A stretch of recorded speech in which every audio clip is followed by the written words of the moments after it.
I had two fathers, a rich one and a poor one. One was highly educated and intelligent. He had a PhD and completed 4 years of undergraduate work in less than 2 years. He then went on to Stanford University, the University of Chicago, and Northwestern University to do his advanced studies, all on full financial scholarships. The other father never finished the 8th grade.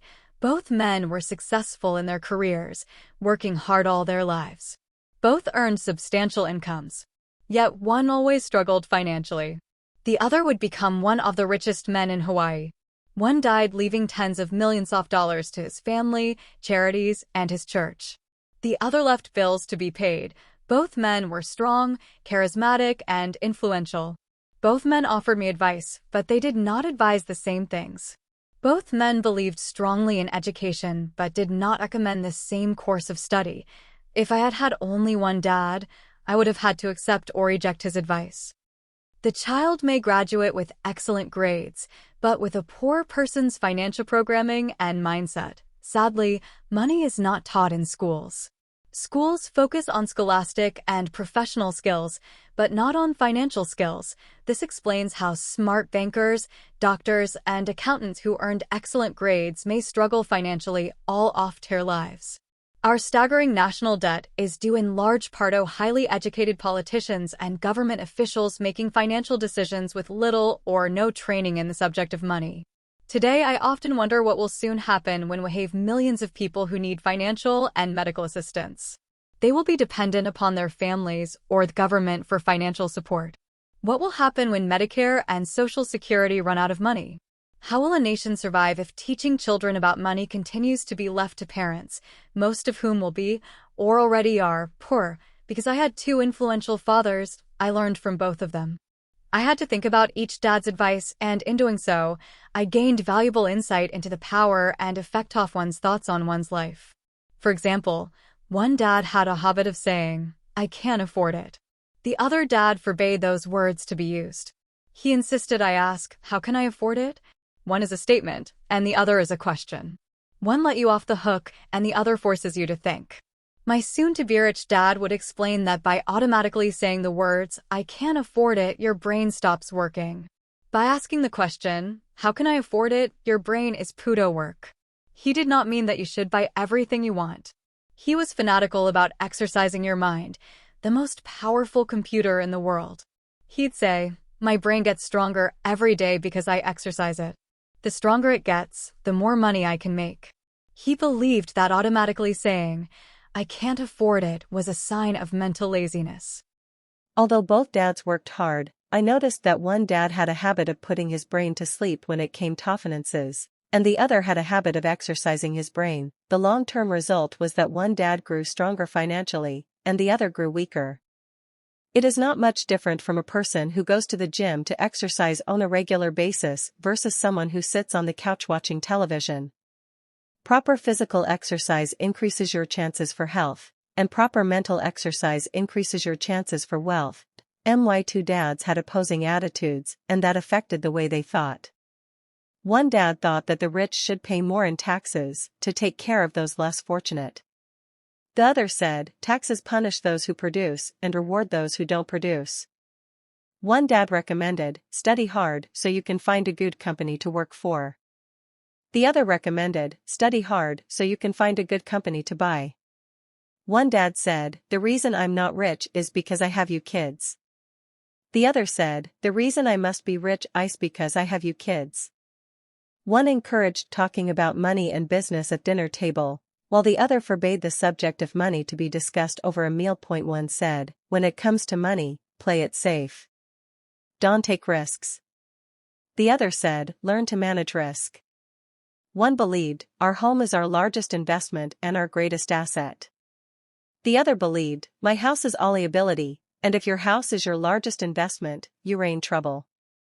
Both dads paid their bills on time, yet one paid his bills first, while the other paid his bills last. One dad believed in a company or the government taking care of you and your needs. He was always concerned about pay raises, retirement plans, medical benefits, sick leave, vacation days, and other perks.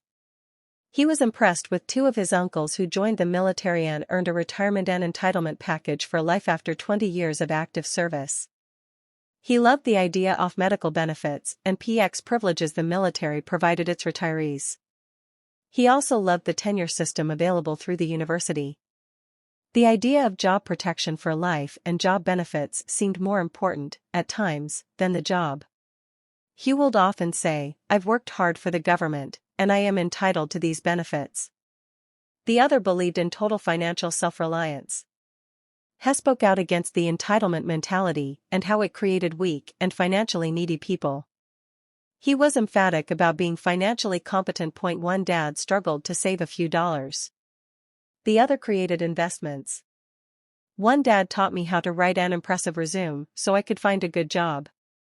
The other taught me how to write strong business and financial plans so I could create jobs. Being a product of two strong dads allowed me the luxury of observing the effects different thoughts have on one's life. I noticed that people really do shape their lives through their thoughts. For example, my poor dad always said, "I'll never be rich." And that prophecy became reality. My rich dad, on the other hand, always referred to himself as rich. He would say things like, "I'm a rich man, and rich people don't." His. Even when he was flat broke after a major financial setback, he continued to refer to himself as a rich man. He would cover himself by saying, "There is a difference between being poor and being broke. Broke is temporary, poor is eternal." My poor dad would say, "I'm not interested in money, or money doesn't matter." My rich dad always said, "Money is power."